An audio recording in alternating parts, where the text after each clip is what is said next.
महायुतीचा महायुतीचा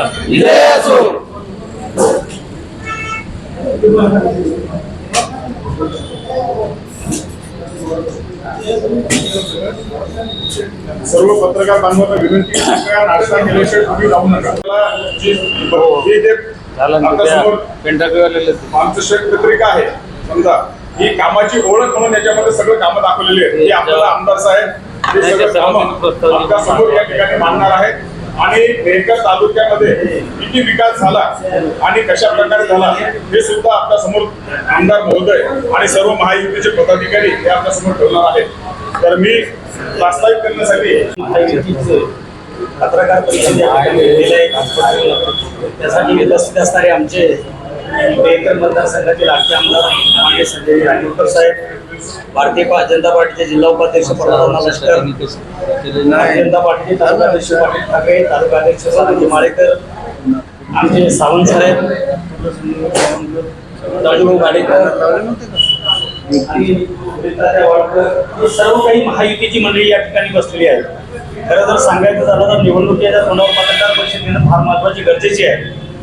आज येणाऱ्या 2.5 वर्षामध्ये आपले लाडके मुख्यमंत्री एकनाथजी शिंदे साहेब असतील, उपमुख्यमंत्री देवेंद्रजी फडणवीस साहेब असतील किंवा अजितदादा पवार असतील, या सर्वांनी खऱ्या अर्थानं 2.5 वर्षामध्ये एवढ्या स्कीमा आणि एवढं या महाराष्ट्रामध्ये एवढे कामं त्या ठिकाणी केले गेले, त्या कामाचा लेखाजोखा पत्रकारापर्यंत गेला पाहिजे या माध्यमातून ही पत्रकार परिषद या ठिकाणी घेण्यात आलेली आहे. खरं जर सांगायचं झालं तर महाराष्ट्राचा सर्वांना आपल्याला माहीतच आहे, परंतु मेहकर मतदारसंघामध्ये कितीतरी कोटी रुपये, आकडा सांगता येणार नाही मला, एवढा आकडा आता आमदार साहेब सांगणार आहे, कितीतरी कोटी रुपये या ठिकाणी या मेहकर मतदारसंघात लोणार मतदारसंघामध्ये आले आहेत. खऱ्या अर्थानं अतिशय चांगलं काम आम्ही बांधलेलं आहोत आणि आपला लेखाजोखा 1 वर्षाच्या कामाचा लेखाजोखा त्यांचा हिशोब आपण या मायबाप जनतेला दिला पाहिजे. या माध्यमातून आजची ही पत्रकार परिषद खास करून वेळेवरती सर्व शहरातील आमचे नाक, कान, हात, पाय, डोळे, लोकप्रतिनिधींचे सर्व आवड ज्यांचे आहेत, ज्यांना आम्ही समजतो जनताच आहेत, परंतु खास करून लोकांसमोर आम्ही चांगलं काम केल्याचं कौतुकही केलं जातं, वाईट काम केल्याचं लोकांच्या निदर्शनात आणलं जातं आणि सत्य परिस्थिती आपल्या व्यक्तीच्या माध्यमातून आपण ठेवत असतात. आणि तशा पद्धतीनं आजच्या वेळेवरच्या खास करून आपल्या महायुतीची बैठक या ठिकाणी आयोजित केली आणि वेळेवरती आपण सर्वजण आमच्या विनंती खातर आपण सर्वजण या ठिकाणी उपस्थित आले. त्याबद्दल मी महायुतीच्या सर्व पदाधिकाऱ्यांच्या वतीने पत्रकार बांधवांचं मनापासून स्वागत करतो, आभार व्यक्त करतो, आपल्याला धन्यवाद देतो. आणि आजच्या या बैठकीला या ठिकाणी उपस्थित असलेले माननीय शिवसेना उपजिल्हाप्रमुख दादूभाऊ गाडेकर, तालुका प्रमुख आदरणीय दोन्ही उपमुख्यमंत्री देवेंद्र अजितदादा पवार यांनी 2.5 वर्षाचा लेखाजोखा महायुती काम हीच महायुतीची ओळख अशा प्रकारचं रिपोर्ट कार्ड जनतेसमोर या ठिकाणी ठेवलं आणि त्या संदर्भात आजची बैठक आपण या ठिकाणी आयोजित पत्रकार परिषद आयोजित केली आणि त्याच्यामध्ये मागच्या 2.5 वर्षात झालेली महाविकास आघाडीची महायुतीच्या माध्यमातून झालेली कामं त्याची आकडेवारीच माहिती मी सर्वप्रथम आपल्याला तुम्हाला या ठिकाणी ठेवतोय.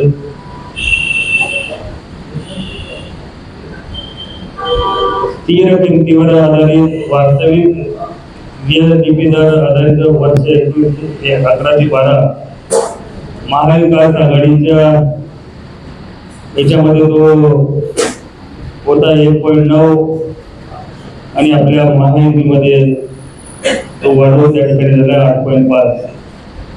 त्याच्यामध्ये वाढ झाली 6.6%.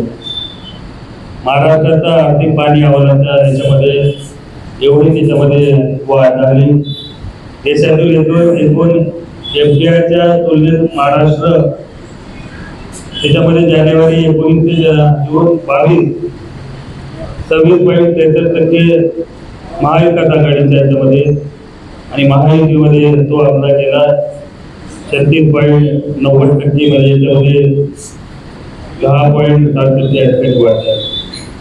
गरिबांसाठी घराची स्कीम राबवत असताना मागच्या याच्यामध्ये 6.57 लाख घरं महाआघाडी शिक्षण शुल्क शिष्यवृत्ती योजनेअंतर्गत आर्थिकदृष्ट्या मागासलेल्या 4,62,000 विद्यार्थ्यांना 1,218 कोटी रुपयांची शिष्यवृत्ती या सरकारच्या माध्यमातून या ठिकाणी दिली गेली.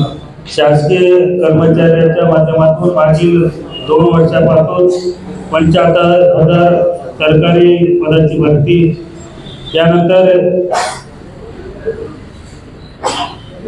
युनिफाईड पेन्शन योजना लागू करण्याचे महाराष्ट्र राज्य हे पहिलं राज्य या ठिकाणी आहे.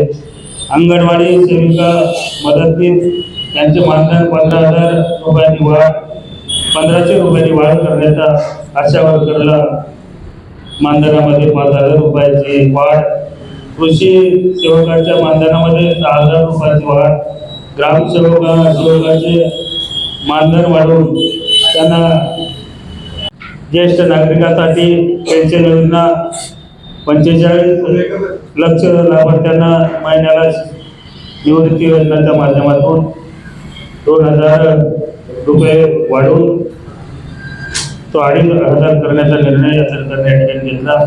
मुख्यमंत्री वयस्कर योजनेच्या माध्यमातून 17.83 लक्ष ज्येष्ठ नागरिकांना वयोवृद्ध आजाराच्या कारणासाठी त्याच्यामध्ये 3,000 अशा पद्धतीने ही योजना सरकारने या ठिकाणी चालू केली. रोजगार, आरोग्य, उद्योगधंदे, शहरी पायाभूत सुविधा, ग्रामीण विकास, सांस्कृतिक वारसा, क्रीडा हे सर्व तुम्हाला पत्रक देतो, पण त्याच्यावरती तुम्हाला सगळ्या आकडेवारी या ठिकाणी दिसेल. असे चांगले धाडसी निर्णय या महायुतीच्या सरकारने या ठिकाणी घेतले. याची माहिती आपल्याला व्हावी, आपण ती जनतेपर्यंत पोहोचावी या माध्यमातून आजची बैठक या ठिकाणी आपण घेतो. आणि असे चांगले निर्णय ह्या मुख्यमंत्र्यांना 1 रुपयामध्ये विमा दिला आहे. बऱ्याचदा तुम्हाला माहीत असेल की आपल्या ग्रामीण भागातील आमचे शेतकरी बांधव जे आपल्या ज्यांच्याकडे जमीन जास्त आहे, बरेचसे शेतीचे लँड होल्डिंग त्यांच्याकडे जास्त आहे, नॅशनल बँकेकडे कर्ज प्रकाराने न्यायचे, त्यांच्या प्रॉब्लेमच्या केसेस व्हायच्या आणि त्याच प्रॉब्लेममधून त्या नॅशनल बँका त्याच्यामध्ये विम्याचा हप्ता काढायचे. परंतु आपले जे काही अल्पभूधारक अत्यल्पभूधारक शेतकरी बांधव आहेत, हे कधी विमा काढत नव्हते, त्याचा विम्याचा पैसा भरण्याचे पैसे त्यांच्याकडे नव्हते. म्हणून या सरकारने चांगला निर्णय घेऊन 1 रुपयामध्ये विमा देण्याचं काम केलं आणि त्याचे फायदे आता बऱ्याच शेतकऱ्यांना तुम्ही जर माहिती घेतली. त्या ठिकाणी आमचे हे विष्णू पाटील वानखेडे हे शेतकरी आहेत, यांना जर पूर्ण त्याच्या विम्याची माहिती घेतली तर माझ्या माहितीवर 3 लाखापर्यंतचा 4.5 लाख रुपयाचा विमा हरभरा आणि तुरीचा त्यांच्या अकाउंटला या ठिकाणी जमा झाला आहे. म्हणजे मी तर म्हणेल उत्पन्न कमी विम्याची रक्कम जास्त असे बरेच शेतकरी आपल्या मतदारसंघामध्ये नाही राज्यामध्ये बरेच विम्याच्या माध्यमातून शेतकरी बांधवाचा फायदा आहे. MSMEच्या बाबतीमध्ये आम्ही जेव्हापासून इलेक्ट्रिक पंप घेतला आहे तेव्हापासून जर एखादी डीपी जळाली, माझ्या काही योजना म्हणजे त्याच्यामध्ये त्याला सवलती आल्या, मग 1,000 रुपये करायचे, 8-10 शेतकऱ्यांना पैसे भरायचे, त्यांना ट्रान्सफॉर्मर दिले जायचे. हे सरकारच्या लक्षात आल्यानंतर कुठेतरी याच्यामध्ये पिळवणूक होते, ही लक्षात घेऊन आतापर्यंतचं म्हणजे जेव्हापासून शेतकऱ्यांनी कनेक्शन घेतलं तेव्हापासून आतापर्यंत हे 3 हाऊसपावर, 5 हाऊसपावर आणि 7.5 हाऊसपावरच्या पंपांचं संपूर्णपणे बिल माफ करण्याचा धाडसी निर्णय या सरकारने या ठिकाणी घेतला. ही जर माहिती घेतली तर लाखाच्या कोटीच्या वरती रक्कम त्या ठिकाणी असेल. हा एक चांगला निर्णय या ठिकाणी या सरकारच्या माध्यमातून घेतला.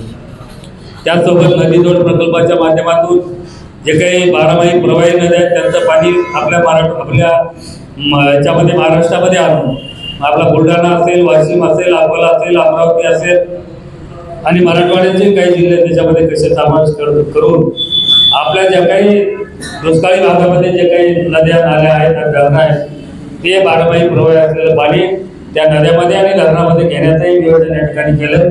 त्या 88,000 कोटीच्या प्रकल्पाला मंजुरात दिली आणि त्या 2200 कोटी रुपये राज्य सरकारच्या माध्यमातून त्या ह्याच्यासाठी आपले जे काही राज्य शासनाचा हिस्सा होता तो आपल्या राज्य सरकारने या ठिकाणी मंजूर करून घेतला आणि त्याही कामाला आता टेंडर प्रोसेस झाली आहे आणि भविष्यामध्ये त्या ठिकाणी या योजना सुरू होणार आहे आणि आपल्या भागातील जे काही कोरडवाहू शेतकरी बांधव आहेत त्याला भविष्यामध्ये 12माही सिंचनाच्या सुविधा आपल्या बळीराजाला या ठिकाणी होणार. तो योजना या ठिकाणी राबवली गेली.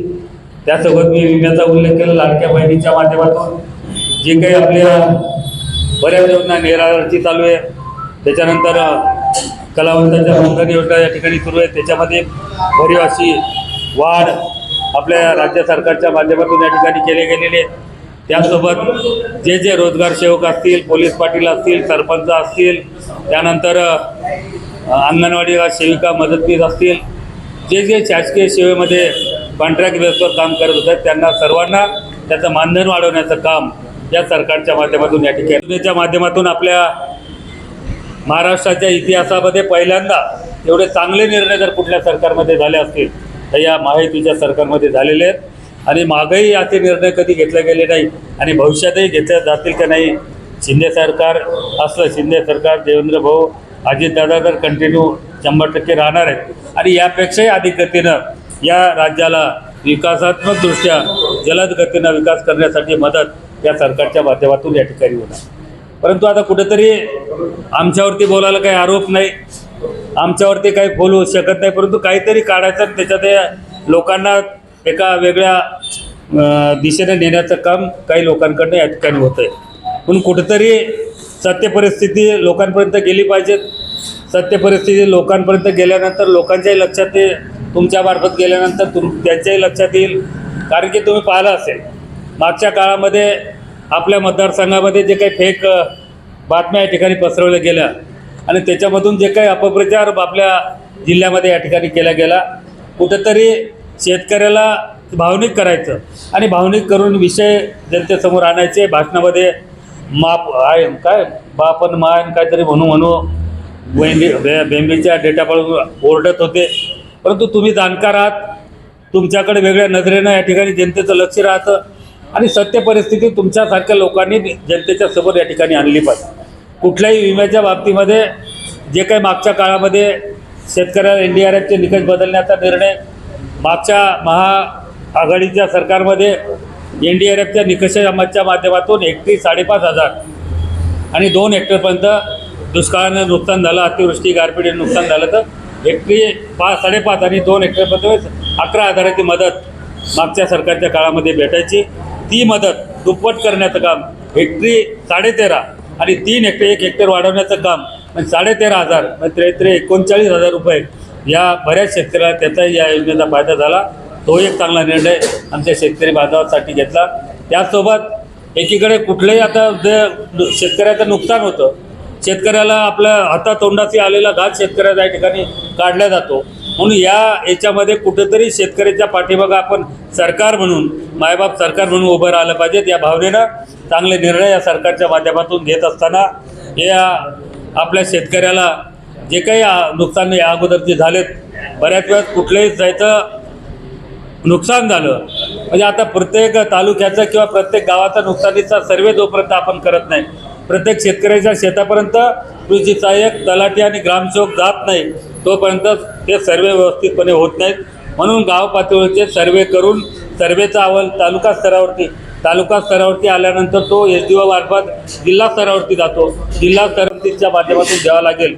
याचे सर्व आढावा त्यांच्याकडे आल्यानंतर त्याचा आढावा घेतल्यानंतर जे काही अधिवेशनं होतात, उन्हाळी असेल, पावसाळी असेल, हिवाळी असेल, जे काही त्या 4-4 महिन्याच्या गॅपमध्ये जे जे नैसर्गिक आपत्तीचं आणि राज्यावरती इतर अवकाळी संकट येतं, त्या संकटासाठी आपल्याला राज्य सरकारच्या माध्यमातून किती मदत द्यावं लागणार आहे आणि त्याच्यासाठी अधिवेशनाच्या माध्यमातून त्या ठिकाणी अनेक बिलं त्या ह्याच्यासाठी निधीसाठी बिलं आणले जातात आणि ते बिलं मंजूर करून नंतर शासनाची मदत या आपल्या वैयक्तिक लाभाच्या वाचून शेतकरी असेल, जे जे लोक त्या याच्यामध्ये आपत्तीमध्ये सापडले त्या लोकांना मदत त्याच्यामधून केल्या जाते. पण कुठेतरी काहीतरी सांगायचं ना, अशा पद्धतीनं आंदोलन केलं की मदत भेटते, पण ही प्रोसेस करायला 1-1.5 वर्ष लागतं, एखादा 1.5 महिना लागतो आणि अधिवेशनात पैसे उपलब्ध झाल्यानंतर त्या शेतकऱ्याला मदत त्या ठिकाणी मिळते. विम्याच्या बाबतीमध्ये तुम्ही आता आपल्या मागच्या 1 महिन्यापूर्वी आम्ही कृषी मंत्र्यांसोबत बैठक घेतली.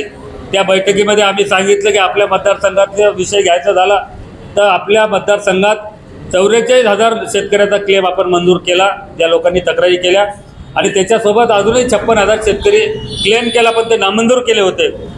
ते सुद्धा आम्ही मिटिंग घेतल्यानंतर त्यांना सांगितलं, जर एका शेतकऱ्याला क्लेम, जर एका शिवारातलं शेत असेल, धुऱ्याला धुरा असेल, त्याचं जर क्लेम मंजूर केलं आणि दुसऱ्याचा जर नामंजूर झाला तर शेतकऱ्यांमध्ये एक प्रकारची दरी निर्माण होण्याची शक्यता आहे.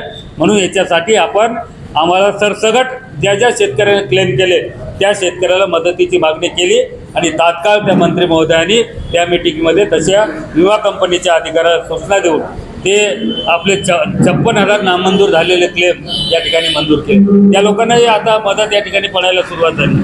PM किसान, CM किसानचेही पैसे राज्याचं आणि केंद्राचं जे काही योजना आहे 6,000 वर्षाला देणार आहेत. मग आता 1-1, 2-2 हप्ते आता पडायला सुरुवात झाली आहे. मागच्या काळामध्ये सोयाबीनचे भाव कमी होते, त्याच्यामध्ये राज्य सरकारनं 4600 कोटी रुपये भाव फरकाच्या माध्यमातून या आपल्या शेतकरी बांधवाला राज्यातल्या देण्याचं काम केलं. हेक्टरी 5,000 आणि 2 हेक्टरपर्यंतची मदत, तुरीसाठी 10,000 अशा पद्धतीची मदत या सरकारच्या माध्यमातून या ठिकाणी देण्यात आली. असे चांगले निर्णय आपण मंजूर करून घेतल्या. महाराष्ट्र जीवन प्राधिकरणच्या माध्यमातून 101 कोटी रुपयाच्या योजना आपण आपल्या मतदारसंघामध्ये मंजूर करून घेतल्या. उपजिल्हा रुग्णालय 100 खात्याचं ट्रामा केअर ही माझ्या माहितीने 54 कोटी रुपयाचं काम मंजूर झालं. पेनटाकळी प्रकल्पाचा गेल्या बऱ्याच वर्षापासूनचा शेतकऱ्याचा जिव्हाळ्याचा विषय होता, त्याच्यावरती आपण 585 कोटी रुपये मंजूर करून आणि ज्या शेतकऱ्याचं पाझरानं नुकसान झालं त्याच्यावरती आपण त्यांना शेतकऱ्याला मदत म्हणून 5.5 कोटी रुपयाची मदत त्या शेतकऱ्याला वैयक्तिक योजनेच्या माध्यमातून त्या ठिकाणी दिली. मग इमारत असेल, DPTCचा निधी असेल, PWDचं विश्रामगृह असेल, पोलीस स्टेशनच्या बिल्डिंग असेल, PSCच्या बिल्डिंग असतील, त्याच्यानंतर प्रशासकीय इमारत असेल, अशा अनेक शहरातल्या जे काही महत्त्वाच्या ऑफिस आहेत त्यांना तशा प्रकारच्या आपल्या लोकांच्या सुविधेच्या माध्यमातून चांगलं ऑफिस त्या ठिकाणी असलं पाहिजे, चांगल्या बसण्या उठण्याच्या जागा त्या ठिकाणी असल्या पाहिजेत. गेल्यानंतर अधिकाऱ्यालाही ऑफिसमध्ये बसण्यास प्रसन्न वाटलं पाहिजे आणि कार्यकर्त्यालाही गेल्यानंतर त्या ठिकाणी प्रसन्न वाटलं पाहिजे. अशा प्रकारच्या माध्यमातून आपण काम या ठिकाणी करतो आहे. मतदारसंघामध्ये तुम्ही माहिती घेतली तर 900 आतापर्यंत या अडीच नाही म्हणणार, परंतु आतापर्यंत आपण 900 ते 1000 सभामंडप आपल्या मतदारसंघामध्ये या ठिकाणी मंजूर करून घेतले. बऱ्याच ठिकाणी आपण जिथं जे मंदिर आहे त्या मंदिराला सभामंडप देण्याचं काम. आता याच्यातही काही लोक चिमटे घेतात. सभामंडप करणं हा विकास नाही, मी मानतो सभामंडप करणं विकास नाही. सिंचनाच्या माध्यमातून आपल्या मतदारसंघामध्ये आपण जे काही नदी नाले आहेत त्याच्यावरती साखळी बंधाऱ्याच्या माध्यमातून 400 कोटीपर्यंतची कामं साखळी बंधाऱ्याच्या माध्यमातून मंजूर केली. कामंही बरेच झाली आणि अजूनही कामं होणार आहेत. काही पाणी अडवले गेल्यानंतर आजूबाजूच्या पाण्याची महाराष्ट्राच्या म्हणजे मेहकर विधानसभेच्या इतिहासामध्ये याच्या अगोदर एवढा निधी कुठं आपल्या मतदारसंघामध्ये आला नाही. आता भरीव असा निधी या 2.5 वर्षामध्ये या ठिकाणी आणण्याचं काम आपण केलं. परंतु पत्रकार बांधव आहेत, तुम्ही बी जरा थोडी माहिती घेतली पाहिजे. कुठलंही टेंडर झालं ओव्हरक्वार्टर होईपर्यंत थांबावं लागतं, काम सुरू करायला बऱ्याच अडचणी येतात. शहरामध्येही असंच झालं. बरेच आपण 500 ते 700 कोटीचा निधी आपल्या शहरामध्ये मंजूर केला आहे. ते कामाचं टेंडर झालं आहे. बऱ्याच ठिकाणी अतिक्रमण होतं. अतिक्रमण काढण्यामध्ये आम्हाला बऱ्याच अडचणी आल्या, कारण की ते आपलेच कार्यकर्ते होते, आपल्या जवळचे होते. लोकांनी आपल्या त्याची रोजीरोटी जे उत्पन्नाचं साधन आहे, पैसे असतात, जे काही त्यांच्याकडे येतं त्याच्यातून आपल्या घराचं बांधकाम केलेलं असतं. मग पर्यायानं जर ते रस्त्यात आलं तर तोडायचं म्हटलं तर त्याच्याही मनामध्ये दुखतं आणि आम्हालाही वाटतं. मग कुठेतरी त्याच्यातून समन्वयाच्या माध्यमातून मार्ग काढण्याचा प्रयत्न आम्ही करत गेलो. म्हणून त्या कामाला थोडी स्पीडमध्ये गती कमी झाली आणि पर्यायानं ते कामं होण्यामध्ये थोडा विलंब या ठिकाणी लागला. आता बऱ्याच ठिकाणचे गावातली अंतर्गत कामं, आता बऱ्याच ठिकाणी जागेचा वाद होता. बऱ्याच ठिकाणी अंतर्गत भागातल्या ग्रामीण भागातले रस्ते करताना त्याच्यामध्ये अडचणी होत्या. परंतु त्या सोडून आता येणाऱ्या वर्षामध्ये जी कामं विकास कामं झाली 4,500 कोटीची ती कामं या ठिकाणी सुरू होणार. म्हणून त्याच्यामध्ये आपल्या मतदारसंघातले मोठे ही माहिती कशी आपण नंतर देऊ. फक्त एक आनंदाची एक बातमी की वेळेवरती आज मीटिंग आपली पत्रकार परिषद सुरू असताना एक बातमी आमच्या कानावरती आली की आपला मेहकर उपविभागीय MSCBचं जे कार्यालय होतं ते खामगावला होतं आणि मी गेल्या सतत 2-3 वर्षापासून पाठपुरावा करतोय. 2-3 नाही, गेल्या 10-15 वर्षापासून पाठपुरावा करत असताना शिंदे सरकार, देवेंद्र भाऊ आणि अजितदादा पवार साहेबांनी त्या विभागीय कार्यालयाला मेहकरसाठी परवानगी दिली आणि आता आपल्याला खामगावला कुठल्याच कनेक्शनसाठी किंवा कामासाठी सर्व जे काय सुविधा जशा आपल्याला खामगाव करणं, त्या ट्रान्सफॉर्मर जरी घ्यायचं असलं, कनेक्शन जरी घ्यायचं असलं तर खामगावला जायचं काम पडत होतं. आता आपलं तेच ऑफिस आपण आता मेहकर, लोणार, सिंदखेड आणि देऊळगाव राजा या 4 तालुक्यासाठी आपण ते मेहकर येथे मंजूर करून घेतलं आहे. आता भविष्यामध्ये शेतकऱ्याला त्याचा फायदा या ठिकाणी शेतकऱ्याला होणार आहे. 220 kVचंही सबस्टेशन आपण लोणारसाठी त्याची कॅपॅसिटी वाढवली. बऱ्याच पॉवर स्टेशनच्या कॅपॅसिटी वाढवण्याचं काम आपण केलं. बऱ्याच 33 kVचे आपण पॉवर स्टेशन आपल्या मतदारसंघामध्ये मंजूर करून घेतले. 10च्या 5च्या ठिकाणी 10 MVचे ट्रान्सफॉर्मर आपण घेतलेत आणि या सर्व जे काही लोड शेडिंगचा आणि शेतकऱ्याला दिवसा लाईन देण्याच्या माध्यमातून तशा प्रकारचं नियोजन येणाऱ्या काळामध्ये या ठिकाणी आपण करणार. त्यासोबत आपल्या मतदारसंघामध्ये मागच्या आठवड्यामध्ये आपण एक रस्त्याचं भूमिपूजन केलं. ह्यांच्या माध्यमातून 390 कोटी रुपयाचं अमरापूर ते केनवड मेहकर रिसोड 2.25 कोटी रुपये, 2.25 कोटी रुपये. त्यानंतर आपल्या शेंदूरजन ते मोप हा 300-350 कोटीचा रस्ता, तोही आपण त्याचं टेंडर या ठिकाणी झाले. लोणार विकास कार्यासाठी आपण 434 कोटी रुपये मंजूर करून घेतले. मेहकर शहरामध्ये संरक्षण भिंत आणि रस्त्यासाठीचा 120 कोटी रुपये. त्यानंतर पाणीपुरवठा योजनेसाठी 122 कोटी रुपयाची योजना, त्याच्यावर 28 कोटीची वाढ या ठिकाणी मंजूर करून घेतली. शहरात पाणीपुरवठा योजनेसाठी परत वितरण व्यवस्था 65 कोटी रुपये. शहर रस्ते, लेंडी तलाव सुशोभीकरण लोणारमधलं त्याच्यावरती 57 कोटी रुपये आपण या ठिकाणी आणले. सार्वजनिक बांधकाम विभाग, पंतप्रधान सडक योजना या योजनेच्या माध्यमाला सुरू आहे. आपण तिथं अश्वारोड 1 कोटी रुपयाचा पुतळा त्या सर्वामध्ये घेतोय. लोणारमध्ये तशाच प्रकारचा अश्वारोड पुतळा 19 कोटीच्या कामामध्ये त्या आपल्या लेंडी तळाच्या बाजूला त्या ठिकाणी आपल्या अश्वारोड पुतळा घेतोय. बाबासाहेबांचं आपलं सर्वांचं श्रद्धास्थान असलेलं वाटिकेसाठी आपण 2 कोटी रुपये दिले. तर आपल्या मुस्लिम समाजाच्या त्या ज्या ठिकाणी कब्रस्तान आहे त्याला वाल कंपाऊंड देण्याचं काम केलं. भविष्यामध्ये गाव तेथे संविधान भवन अशी योजना आपण या ठिकाणी सुरू करतोय.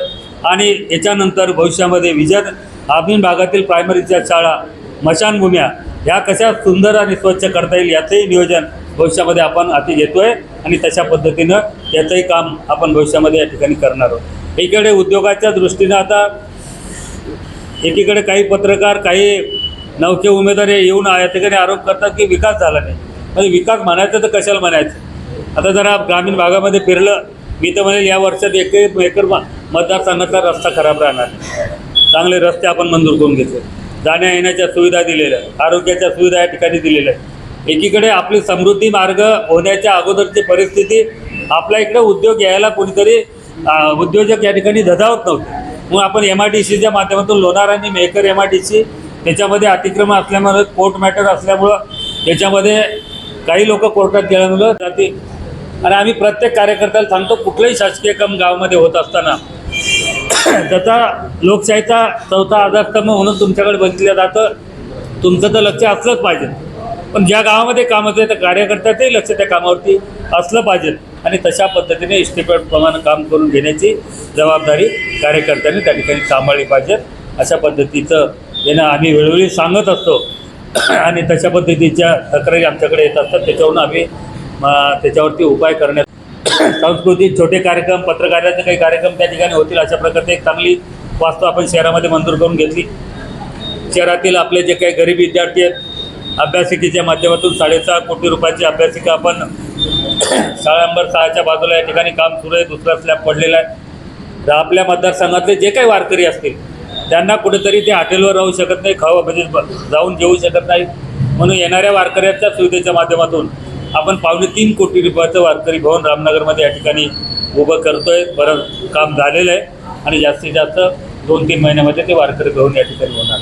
त्याचं शेतकरी भवन आपण कृषी उत्पन्न बाजार समितीमध्ये घेतले. तेही 3-3.5 कोटीचं वारकरी शेतकरी भवन आपण त्या ठिकाणी बांधतो. साबरा काबराचं नवनगर विकसित करतोय. कारण की जर ते नवनगर विकसित झालं, बाहेरचे उद्योग या ठिकाणी आले, तर आपल्या परिसरातील युवकांना पुणे मुंबईला जायचं काम पडणार नाही. त्याच्या स्किलनुसार त्या याच्यामध्ये त्याला रोजगार मिळेल अशा प्रकारचं नियोजन त्याच्यामध्ये करतोय. पण साबरा काबराच्या बाबतीत शेतकऱ्याची अडचण अशी आहे की शेतकरी म्हणतात आम्हाला जसं समृद्धीच्या रेडी रेटच्या 5 पट पैसे देऊन जशा जमिनी खरेदी केल्या तशा खरेदी करण्याची शेतकऱ्याची मागणी होती. आणि शासनाला ते भागीदारीत घ्यायचं. मग 1 एकराचा जर प्लॉट शेतकऱ्याला 1 एकर जमीन गेली तर 25% विकसित झालेला प्लॉट त्या शेतकरी बांधवाला त्या ठिकाणी दिला जाणार होता. मग सर्व लेआउटच्या रस्ते, नाल्या, लाईट, पाणी सर्व सुविधा करून विकसित झालेला प्लॉट, आणि जोपर्यंत ते नवनगर विकसित होत नाही तोपर्यंत कोरडवाहू सिजनेबल बागायती आणि बारमाही बागायती 35,000, 45,000 आणि 65,000 अशा प्रकारचा ठोका त्या शेतकऱ्याला शासनाच्या माध्यमातून दिला जाणार होता. पोखरा योजनेच्या माध्यमातून त्याच्यामध्ये समावेश करून त्या गावामध्ये शासनाच्या 23 प्रकारच्या योजना या ठिकाणी राबवल्या जाणार आहेत. मग ट्रॅक्टर असेल, त्याच्यावरती पेरणी यंत्र असेल, कल्टिवेटर असेल, नांगरटीचं हे असेल, त्यानंतर ठिबक, तुषार, net, shade net, poly house, godown अशा योजना त्याच्यामध्ये बऱ्याच आहेत. तर त्या योजनेचा म्हणजे जर व्यवस्थितपणे नियोजन केलं आपण तसं करणार आहोत आणि ते गाव कसं सुखी आणि संपन्न होईल या माध्यमातून वैयक्तिक लाभापासून सार्वजनिक योजना त्या पोखरा योजनेच्या माध्यमातून आपल्याला भविष्यामध्ये शेतकरी बांधवले या ठिकाणी द्यायचे. त्याच्यातही काही जे गावं राहिलेत टप्प्याटप्प्याने तेही गाव त्याचे मंत्री माननीय नामदार प्रतापरावजी जाधव साहेब यांच्याकडे माझा पाठपुरावा चालू आहे. आणि आपल्या लोणार येथे आयुषच्या माध्यमातून आयुर्वेदाचं पंचकर्माचं एक आपलं युनिट, जसं आता कुठे साहेबांनं भाऊकडनं जळगावला घेतलं त्याच धर्तीवरचं आपण लोणारसाठी जे प्रस्ताव शासनाला दिलेला आहे. आणि भविष्यामध्ये आयुर्वेदाच्या माध्यमातून त्या ठिकाणी उपचाराची संधी भविष्यामध्ये आपल्या या परिसरातील लोकांना या ठिकाणी होणार आहे. तोही आपण काम आहे या ठिकाणी माननीय मंत्री महोदयाकडनं करून घेणार आहोत. अशा अनेक काम आहेत, सांगता येतील बरेच आपल्याला सांगायचे, प्रचाराच्या दरम्यान तुम्हाला सांगितल्या जातील, परंतु सत्य परिस्थिती तुमच्यासमोर असली पाहिजेत. या माध्यमातून शासनाने 2.5 वर्षात केलेली कामं आम्ही तुमच्यासमोर सांगितली आणि याच्यानंतर अजूनही भविष्यामध्ये आपण बरेच कामं या ठिकाणी हाती घेणार आहोत. आणि निश्चित येणाऱ्या काळामध्ये या मतदारसंघाचा चेहरामोहरा निश्चित विकास कामाच्या माध्यमातून बदललेला तुम्हाला या ठिकाणी दिसणार. त्यापासून आबालवृद्धापर्यंत चांगल्या योजना सरकारच्या माध्यमातून या ठिकाणी राबवल्या आहे. म्हणून ही माहिती आपल्यापर्यंत जावी या माध्यमातून आमच्या महायुतीच्या सर्व पदाधिकाऱ्यांच्या माध्यमातून आजची बैठक आपण या ठिकाणी आयोजित केली. त्यासाठी आपण सर्वजण उपस्थित राहिले त्याबद्दल सर्व महायुतीच्या पदाधिकाऱ्यांचं मी मनापासून या ठिकाणी आभार व्यक्त करतो. आणि पत्रकार मित्राचंही आपण सर्वजण आमच्या विनंतीला मान देऊन या ठिकाणी उपस्थित राहिले त्याबद्दल तुम्हाला सर्वांचे मनापासून आभार व्यक्त करतो आणि थांबतो. धन्यवाद. जय हिंद, जय महाराष्ट्र. असा फोटो घ्या.